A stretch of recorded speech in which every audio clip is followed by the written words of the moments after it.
So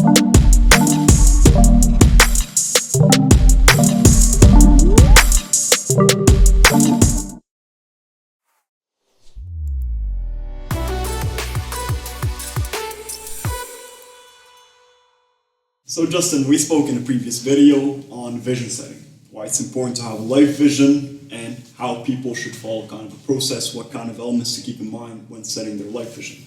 Now obviously, if they don't break down the vision into goals, they just have dreams, and there's a big difference between dreams and goals, right? What do you think about that?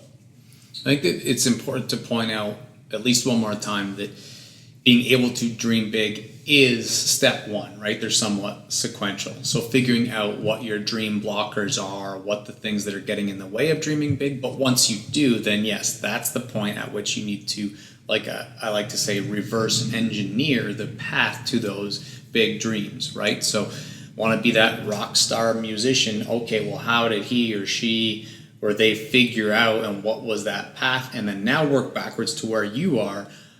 You've never played the piano, you've never picked up a guitar, you've never sang, but those are things you want to do. Well, how do you map towards that future ambition? Because you can do it. It's realistic. You just need to figure out what are those habits, those goals that you need to get to that vision. So I think it all goes down to breaking down your vision. First, you want to identify what are some things that might stop you from achieving that vision, and then go all down on those. And at the same time, break down the vision. If you have $1 million dream, don't set the goal as I want to make $1 million. Start with the first goal. This can be the vision, but start with the first goal if I want to make $10,000. And then the second goal, I want to make 100,000. I want to make $500,000, then I want to make $1 million. When you break it down that way, at least it will give you momentum. Because if somebody's goal is to just get to $1 million, it might be far. It might take years, right? And if they're not in love with the process, they're going to get tired, they're going to get bored. But if they can, if the first goal is to make $5,000 and they're able to pull it off in 3 months, after they get to it, they're going to be so excited, and they're going to be kind of excited to go back and keep chasing the next goal and the next one until they get to the $1 million goal. What do you think? Yeah, for me, it's like gratitude, abundance, and love. The more you do it, the more you get, the more it grows, that sort of thing, right?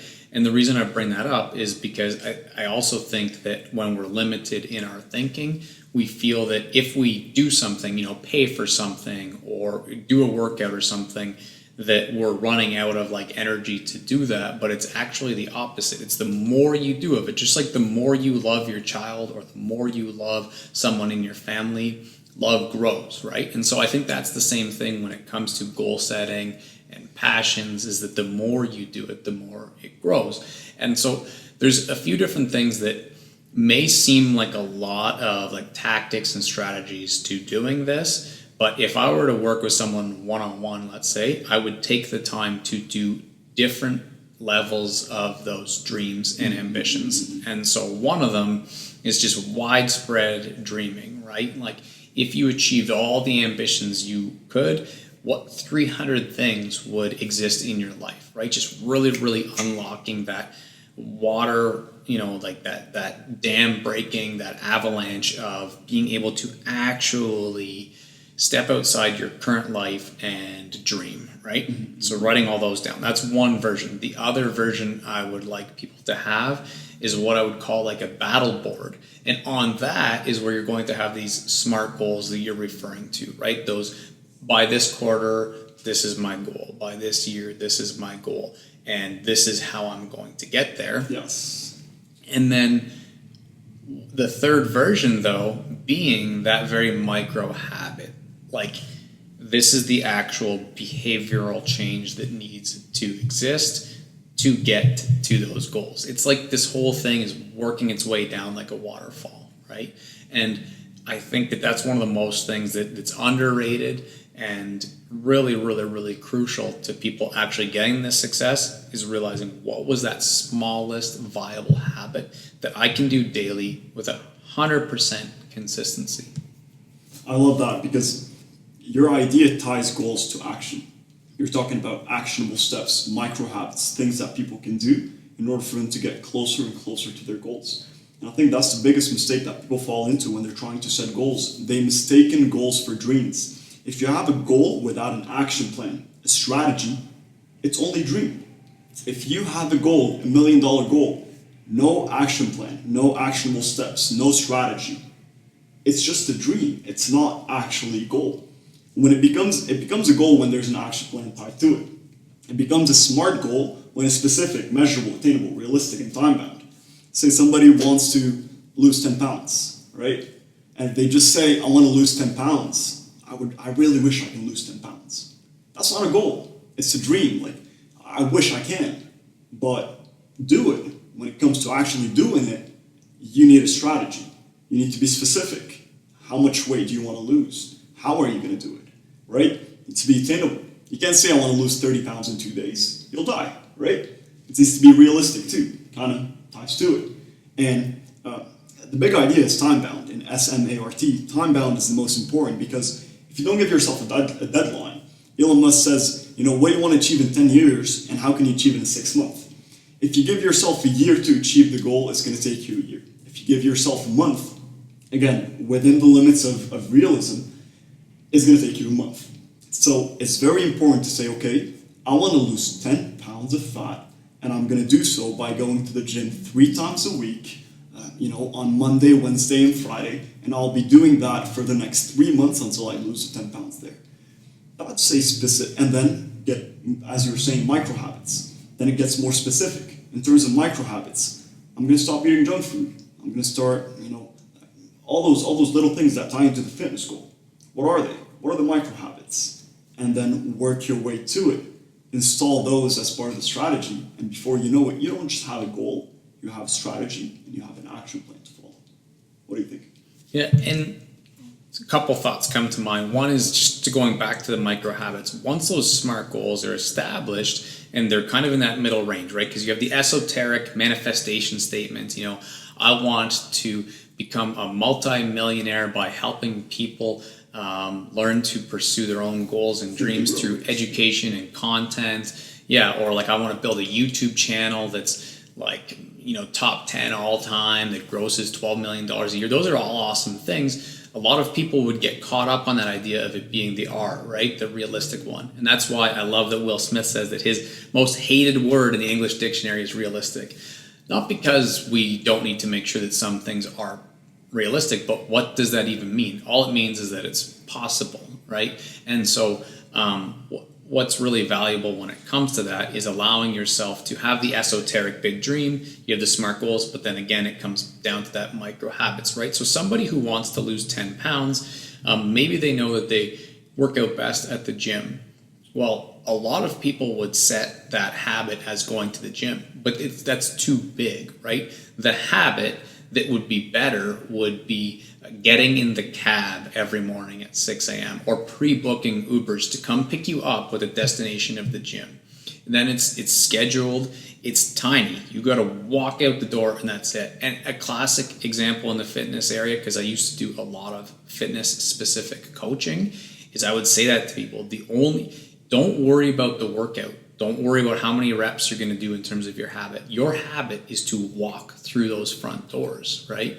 But for some people, like I said, it might be even a step back. It might be having someone come pick them up every morning to take them to the gym. That's the habit. And then the rest will continue to take care of itself, because for a writer, for example, a classic example is like write at least 5 minutes of jokes every day, right? If you want to be a comedian or a comedy writer, write at least 5 minutes of jokes every day. You can't say that you don't have enough time for that. You do have enough time for it. If you don't keep doing that, either it's not the right passion and ambition, or the habit's too big. So make the habit smaller, 2 minutes a day. From there, you're going to grow. And I think that idea of overestimating the micro habits in a funny way, we're all ambitious, and I'm certainly guilty of it myself. You take on too much, and then all of a sudden you've gone a few days without doing the things that lead to that 1% better each day. And that's the most important thing. If you look at the math of it, I think something like getting 1% better each day for 365 days is like a 3,800% return on your personal investment into that passion and that goal, right? So you think of getting 1% worse any of those days, you're going to have equal negative impact towards that ambition. And that's freeing for people, right? Don't try to get 50% better tomorrow. Just get a little bit better each day. And as cliche as it is, it actually leads to that massive esoteric manifestation goal. That kind of ties to the domino effect. You put one piece of domino, a little tiny piece, right? Knock it down. It can knock down a piece twice its size. And this piece can knock a piece twice its size.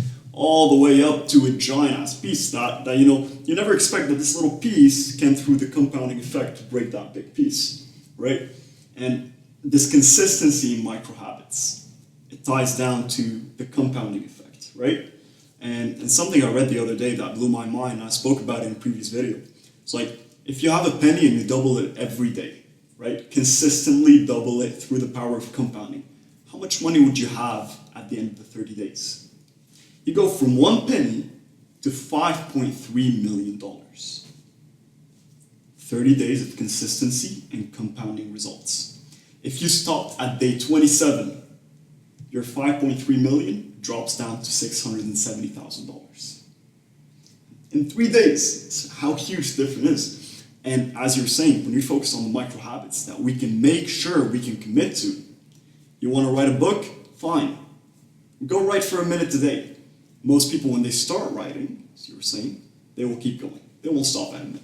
Sometimes you do, and if you do, it's fine. At least you kept the minimal consistency flowing.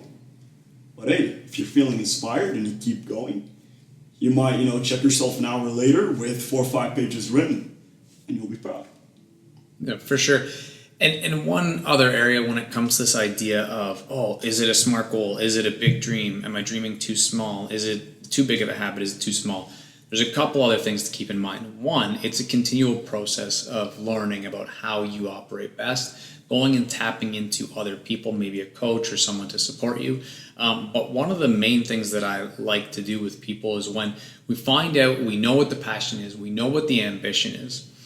Within that ambition, there are levels that you can dream, right? So give me an example. What would be an example of like an ambition somebody might have if they came to you for help or something that they want to pursue? A lot of people have say, dream house or dream car.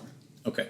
So within wanting to achieve that dream house, there is something that's really far out there, right? Maybe the $15 million mansion or whatever in Hawaii that you want on the hillside. There's something that is attainable, but it's going to be hard work, right? And maybe that's something in, rural near you that is like a nice property, but it's really far outside of your price range right now. But it's in that kind of like realm of, I think that could certainly happen soon. And then there's kind of that second level where it's like, that in 1 or 2 years, if you commit to this, it's going to happen guaranteed. And then there's the really simple one.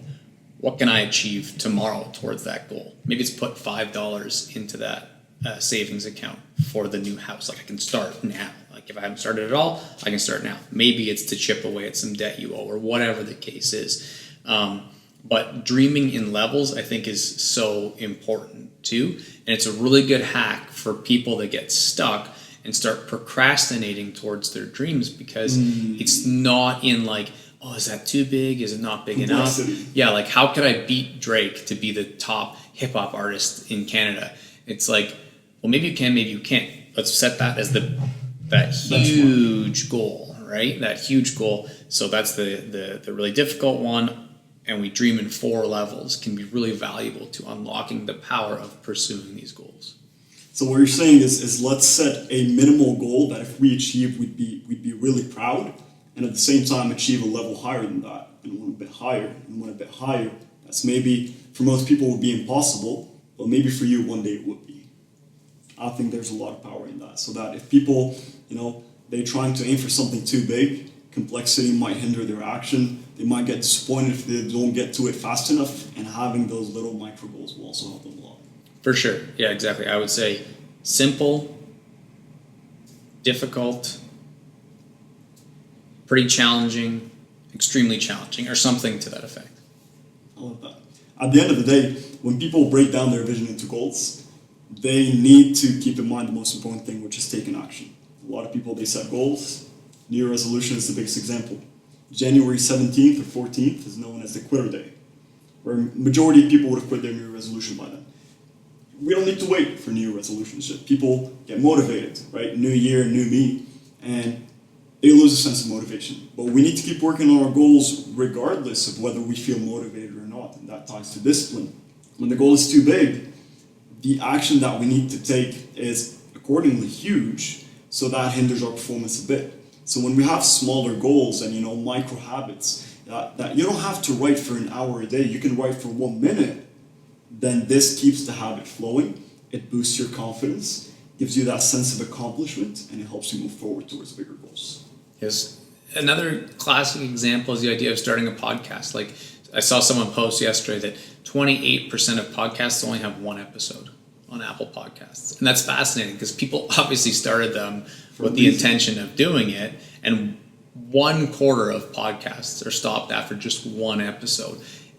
The gym example at New Year's is classic because it's probably similar percentages, right? 80, maybe even more, 75, 80, 90% of people who give up pretty much right away. And so I think that comes back again full circle to, is that the right passion and ambition? If we do know that, or we're confident in it for now, then the habit is the problem.